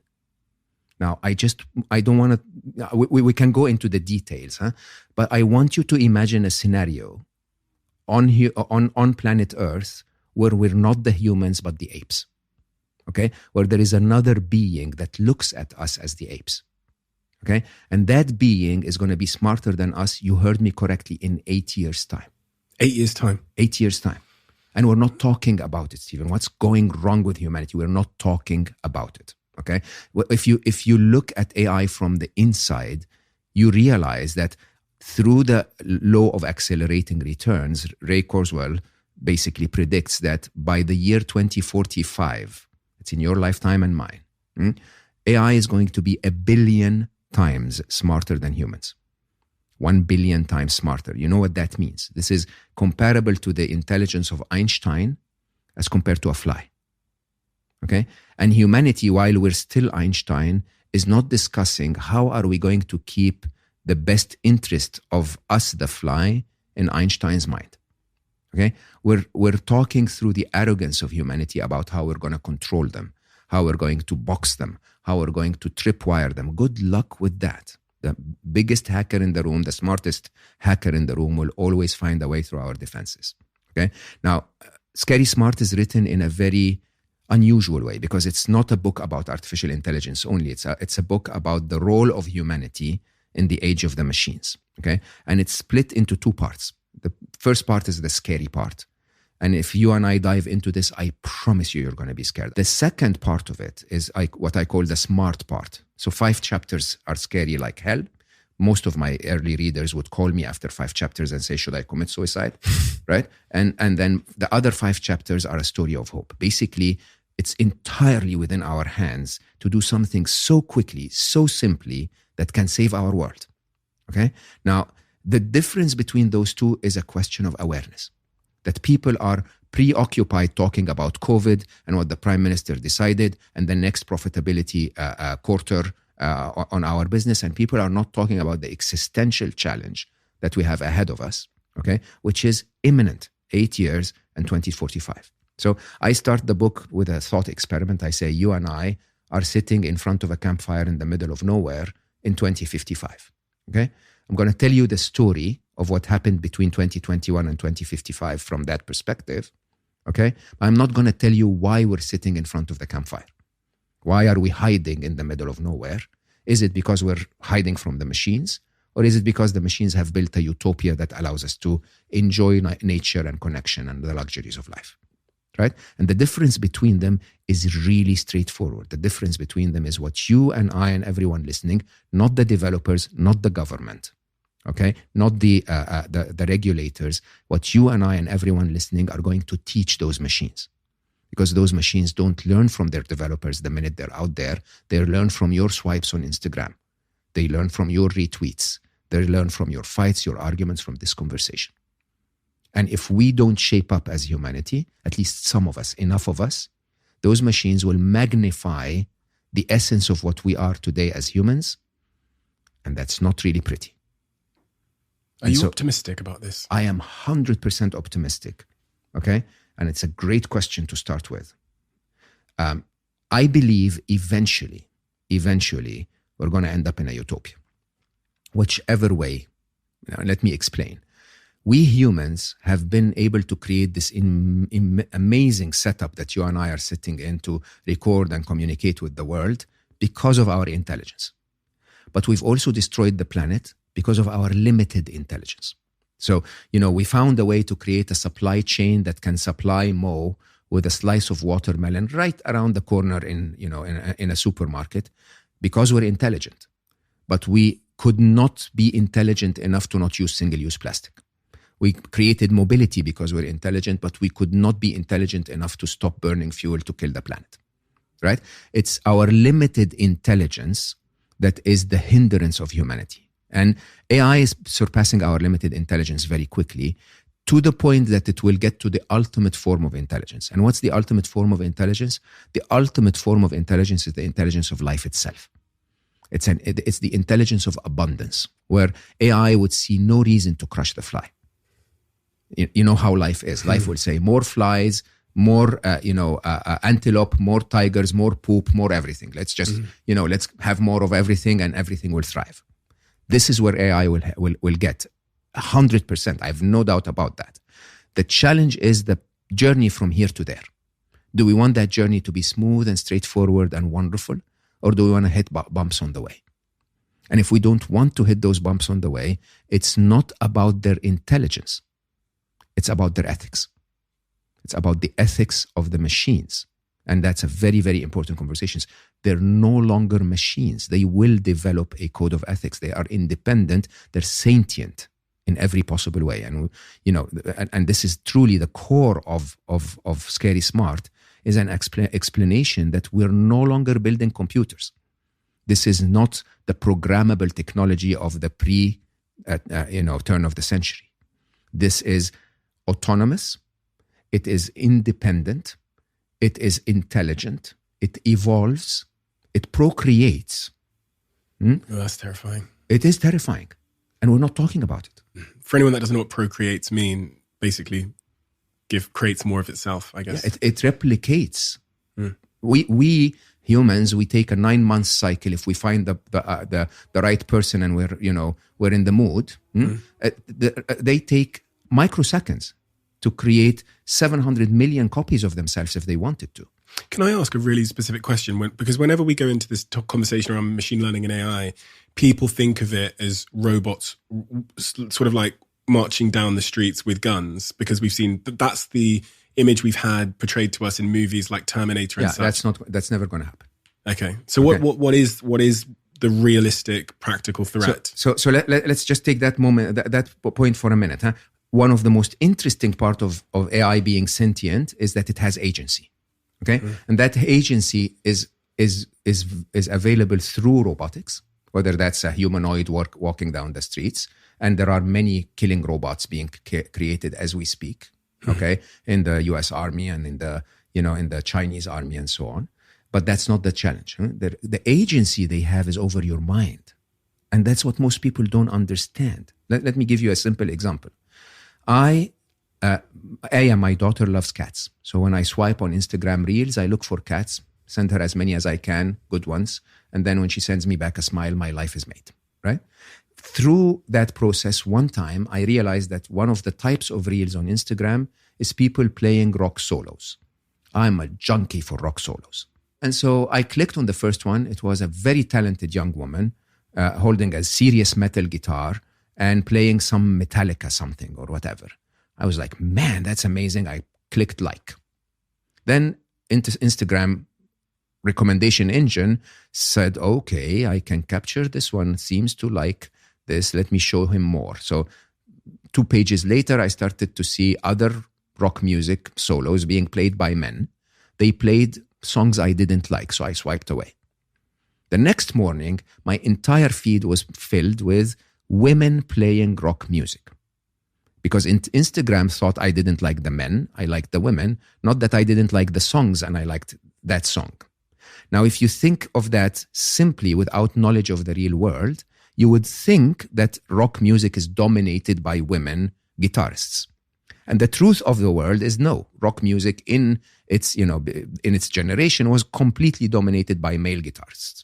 Now, it's not for male or females. It's just that your view of the world is entirely skewed by a machine. Okay? And that view of the world can go into any ideology, can teach you anything that it wants or that it believes you want based on machine intelligence. That kind of agency can change societies.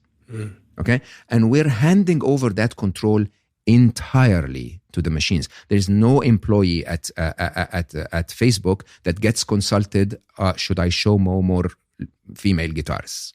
Okay? It's entirely in the hands of the machines. And of course, if you've ever seen the movie Idiocracy, what is happening is that the machine is populating more and more idiocracy. The machine is getting people who are clicking on stupid stuff to see more of the stupid stuff so that their view of the world is more stupid.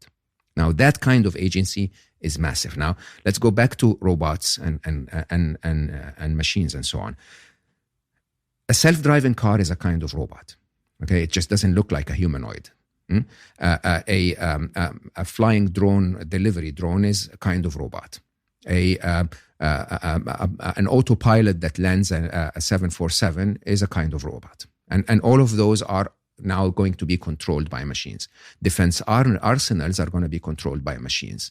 And, the trigger that launches a rocket is a kind of robot. Now, the challenge we have as humanity is this. AI is never going to get to the point of what we saw in RoboCop or iRobot or whatever, because we will not live long enough to get there if the intention of AI is against us. Okay, the kinds of chapter 4 of the book is called A Mild Dystopia. Okay, and in the Mild Dystopia, I speak about realistic scenarios that are horrifically scary. And if you've ever watched horror movies, if you remember, Halloween when I was a child was the most horrifying because Halloween could actually happen. The kinds of scenarios are simple. They are machine versus machine. We've seen that in Black Monday when machines trading versus each other would collapse the market by 22.6%. When the humans would take hours until they can actually intervene. Machines versus machines is happening all the time. Most of the market now is traded by machines. Of course, you can imagine that this will happen more and more. So imagine if one of the superpowers in the world puts its nuclear arsenal under the control of an AI because it's quicker to take action, then the other side will probably do the same. And then suddenly we've handed all the nuclear weapons to machines. Okay, these possibilities are absolutely going to happen. Possibility of machines siding with the wrong guy. Just like you can use AI to, find solutions for climate change, you can also use it to develop advanced viruses. Okay, and probably identity theft or breaking through bank statements and so on. So the same kind of technology can actually develop patterns that can take us to that direction. Take machines not understanding what we mean. Like Instagram didn't understand that I was interested in Metallica, not in just, lady rockers, okay? They didn't understand. Can we blame them for that? But it's a very realistic scenario. Now, imagine if we told the machines, okay, we want to be happier. What would machines do? Pump us up with dopamine. They didn't understand. We're not very good at explaining what we want. And then there are bugs. Simple mistakes. And there has been quite a few examples of those so far in AI where there is a bug in the system and the bug in the system leads to a mistake. Okay? Those scenarios are a lot more realistic and they're around the corner. And we're not talking about them. Even though that was a short monologue, I'm now totally convinced. We have to wake up. It is real. I'm going to make sure I can finish your book entirety, and I would really implore everybody to read your book because I know that the way that you see the world, the perspective you come from, and especially the fact that this book isn't one that's about explaining the technology itself, it's about the real near-term implications of the technology that will impact all of our lives in considerable ways and are at the moment. I really consider it to be one of the most important books of our time. Thank you. And I have to say, to really conclude on that point, therefore is the answer? The answer is very straightforward, and it's very shocking if Brilliant. You think about it. Straightforward, I like. Yeah. I mean, the truth of artificial intelligence is the key answer is found in the concept that they are no longer machines. Okay? You have to internalize the idea that these are sentient beings. And the difference is if you're dealing with a machine, what you normally do to safeguard yourself is to create restrictions. You chain it to a wall, or you have a safety, red button or whatever. Yeah. Okay, unplug it. Yeah. If you're dealing with sentient beings don't make decisions based on intelligence. Sentient beings make decisions based on ethics, as informed by intelligence. So simply when you really think about it, which is, again, one of my favorite chapters in the book, is a chapter that basically speaks about I call it Raising Our Future. That basically speaks about the fact that those machines are going to be conscious. They're actually going to be more conscious than humans. Okay, they're going to be emotional. They'll have a much wider breadth of emotions than we do, just like you have more emotions than a jellyfish. If you extrapolate that, the more intelligent we become, the more able we are to analyze things, and accordingly, the more emotions that we can, feel as a result. And the third and most important is that they will actually develop morals and a code of ethics. So they will have a view of the world through which they decide what they should do, okay?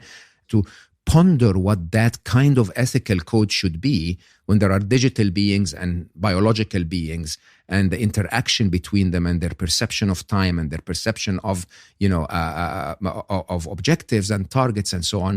It suddenly becomes quite intriguing when you and we're not talking about it, okay? We're not talking about any of this. So the game is this. The game is, if they're going to make their decisions as sentient beings based on ethics, how do you raise a sentient being that is ethical like you raise a child?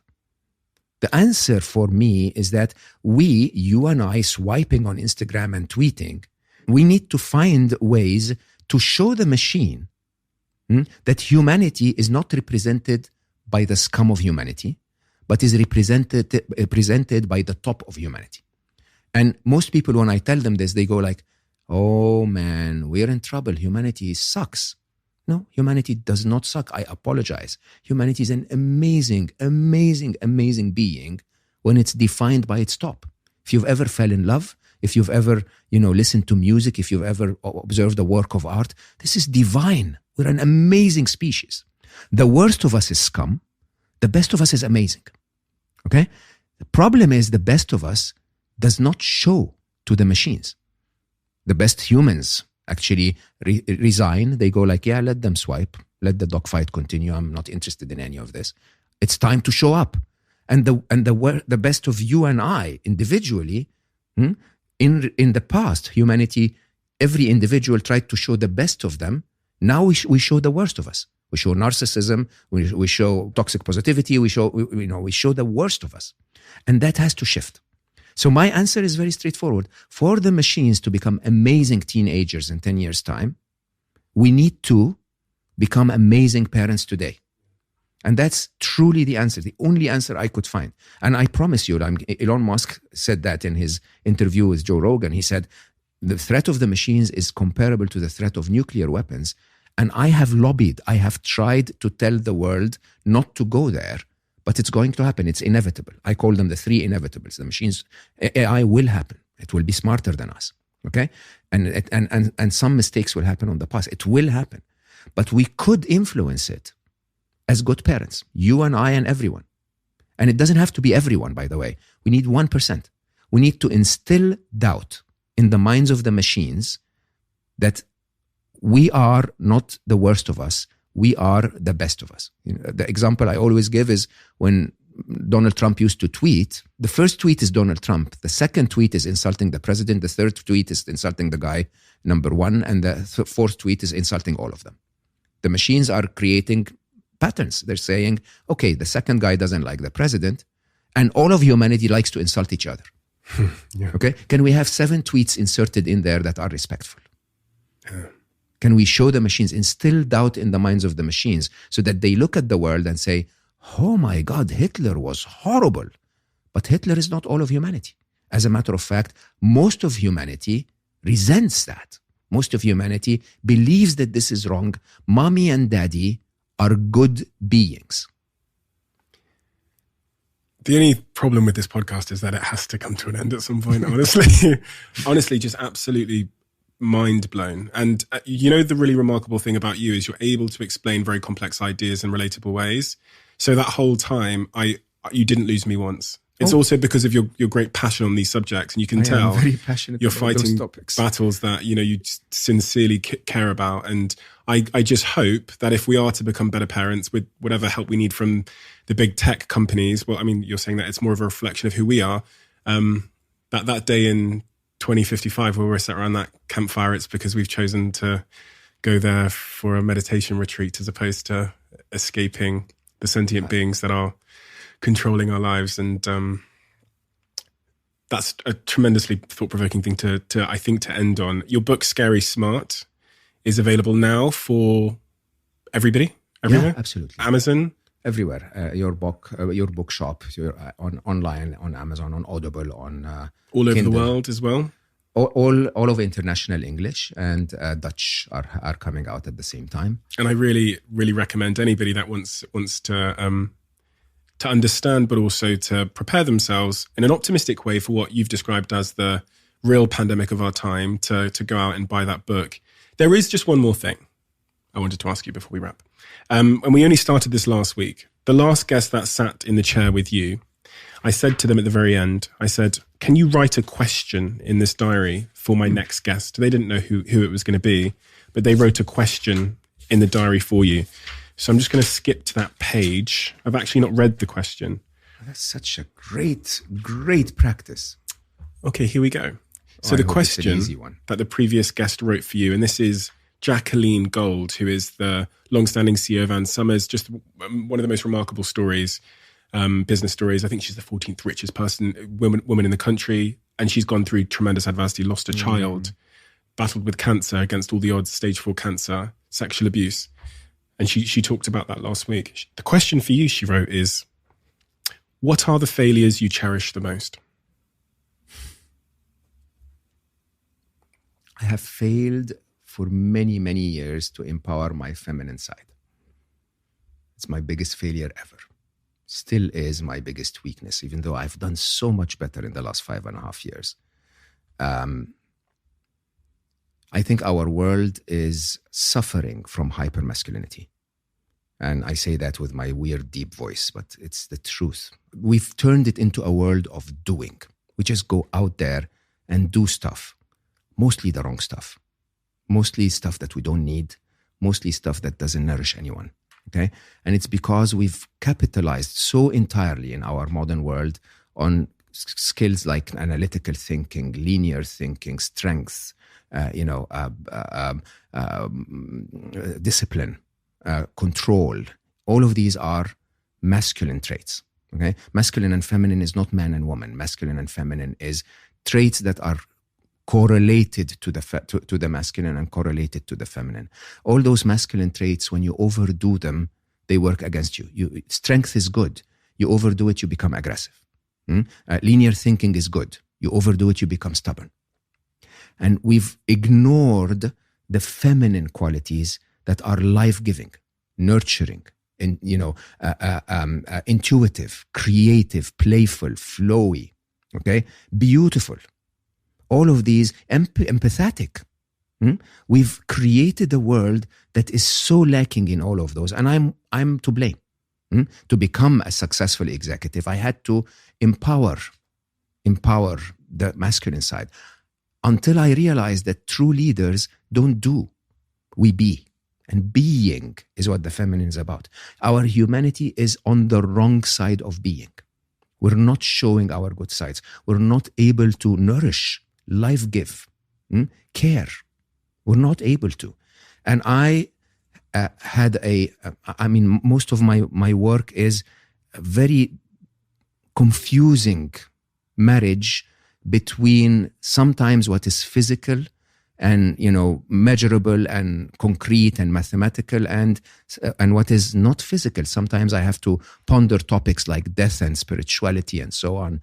And one morning I woke up 5.5 years ago and I heard my left brain tell me, that's it. That's as far as I can get you.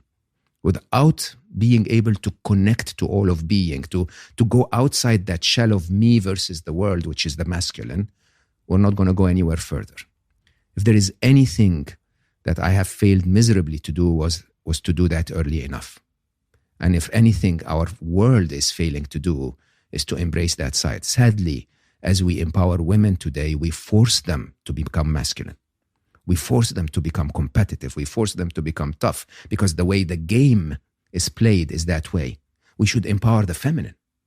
And it's so funny when you really think about it. Even someone like Steve Jobs or Gandhi, who are men in their biology, they succeeded because they empowered their feminine. Such Steve Jobs' creativity or appreciation of beauty or empathy for the user needs. That's what made him Steve Jobs.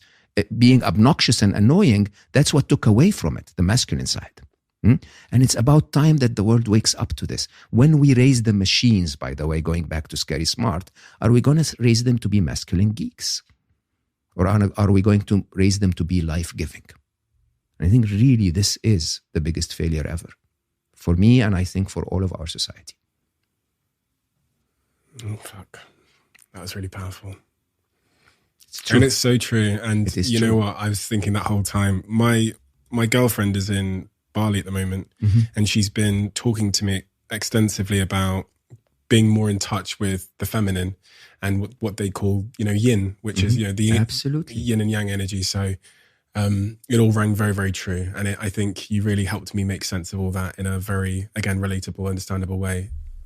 And Mo, I'm going to ask you to carry on this tradition by writing a question into the diary, which will be shown to my next guest, but it will remain a secret until then. Listen, I can't thank you enough. Sometimes I thank people for the time. I think I want to thank you for the lessons that you've taught me in this conversation that will really make my life a lot better. And, the thing is as well is I sit here every week imparting what I know.